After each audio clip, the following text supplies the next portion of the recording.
And China's Sichuan hit by province's strongest earthquake since 2013.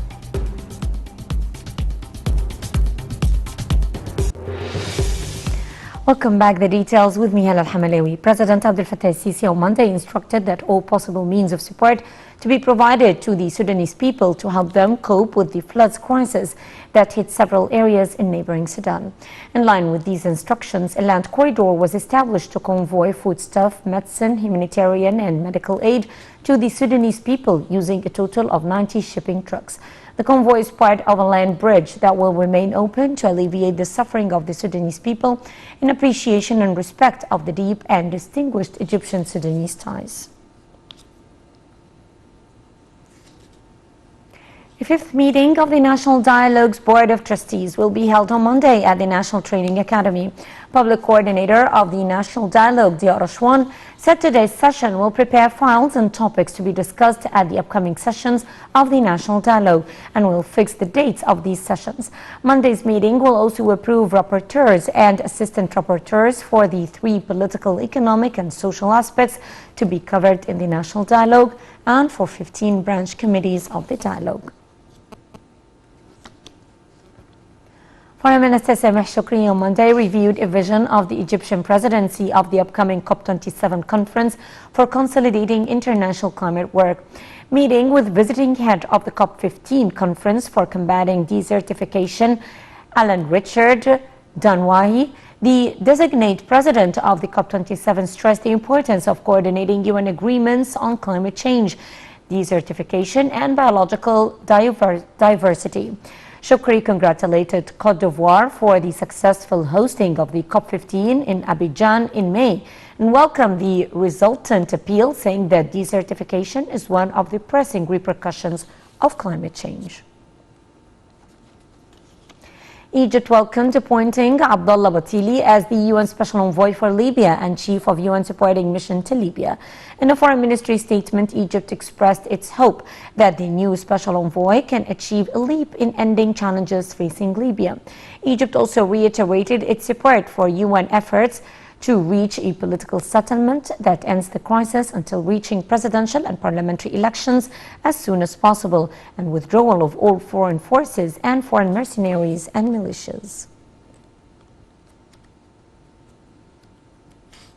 Upon presidential directives and under the patronage of President Abdel Fattah al-Sisi, the Ministry of Interior launched the 23rd phase of We Are All One or Kulluna Wahid initiative all over the country, few weeks before the start of the new academic year. Here are more details. Citizens continue converging on the outlets of We Are All One or Kulluna Wahid initiative that provides high-quality basic and food commodities at affordable prices. The initiative is organized by the Interior Ministry in cooperation with major retail chains that sell basic items at lower prices compared to their counterparts. Reductions range between 20% to 30%. The initiative aims at controlling price hikes in local markets, ending monopoly, and regulating markets to ease burdens on citizens. Upon presidential directives and under the patronage of President Abdel Fattah al-Sisi, the Ministry of Interior launched the 23rd phase of We Are All One few weeks before the start of the new academic year.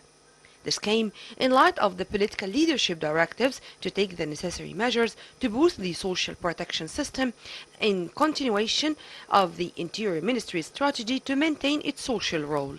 The citizens are able to buy their needs from different outlets nationwide, as the initiative is held with the participation of a large number of supply chains. Meanwhile, the Ministry of Interior also resumes affording the citizens with food and non-food commodities in subsidized prices its main outlets, which covers the country in 1,026 branches.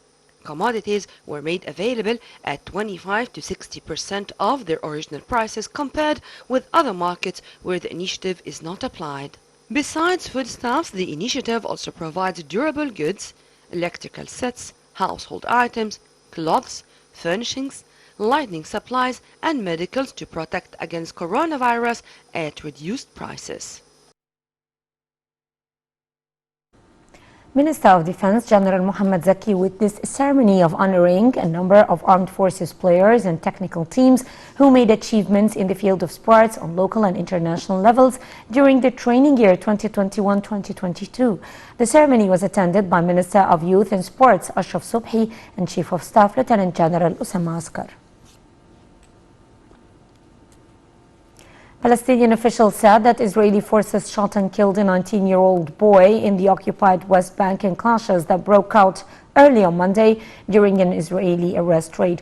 The Palestinian Health Ministry said that the young man, Tahir Zakarna, was shot in the head and the foot and thigh in a town near the West Bank city of Jenin, bastion of armed struggle against Israeli rule, which has been a focus of month-long